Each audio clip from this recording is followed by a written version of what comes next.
Sir నా పిల్లలకు సంబంధించిన టానిక్స్ కూడా దీంట్లో నేను ఇళ్ళకి వచ్చిన తర్వాత పిల్లలకు సంబంధించిన టానిక్స్ కూడా ఉన్నాయని చెప్పారు. చెప్పడం వల్ల మా మా బాబు వచ్చేసి ఒక బాబు వచ్చేసి 8 సంవత్సరాలు ఉంటాడు. ఒక బాబు వచ్చేసి 13 సంవత్సరాలు ఉంటాడండి. దీంట్లో దీంట్లో వచ్చేసేసి ఒక టానిక్ ఉంది. ఏంది కిడ్లీ జెంట్లీ అనే సిరప్ ఉంటుంది సార్. మార్నింగ్, ఈవినింగ్ పిల్లలకు ఓ 5 ml డైలీ తీసుకోమంటే ఒక 3 months వాడిపోయని చెప్పారు. మా పిల్లలకు ఏంటంటే కొంచెం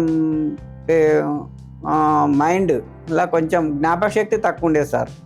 జ్ఞాపకశక్తి తక్కువ ఉండేది. ప్లస్ ఏదన్నా చిన్న చిన్న ప్రాబ్లమ్స్ ఉన్నా కింద పడడము, అట్లాంటి దెబ్బలు తాకినా జ్వరం వచ్చేది మా చీటికి మాటికి. అప్పటిప్పుడు ఆ టానిక్ తాగడం వల్ల ఏం జరిగిందంటే ఈ జ్వరాలు ఇలా నేను మంచిర్యాల హాస్పిటల్ పోకటే బంద్ చేసింది సార్. ఎప్పుడన్నా మామూలుగా ఏదన్నా విషయం వచ్చింది అంటే సింపుల్గా ఏదైనా ఒక పారాసిటమాల్ టాబ్లెట్స్ ఇచ్చుకునే వాడిని ఇచ్చేసి ఈ టానికే తాగిపిస్తున్నా. దానివల్ల చాలా చాలా ప్రోటీన్స్ ఉన్నాయి, చాలా రకాలుగా ఉపయోగపడుతుంది అది.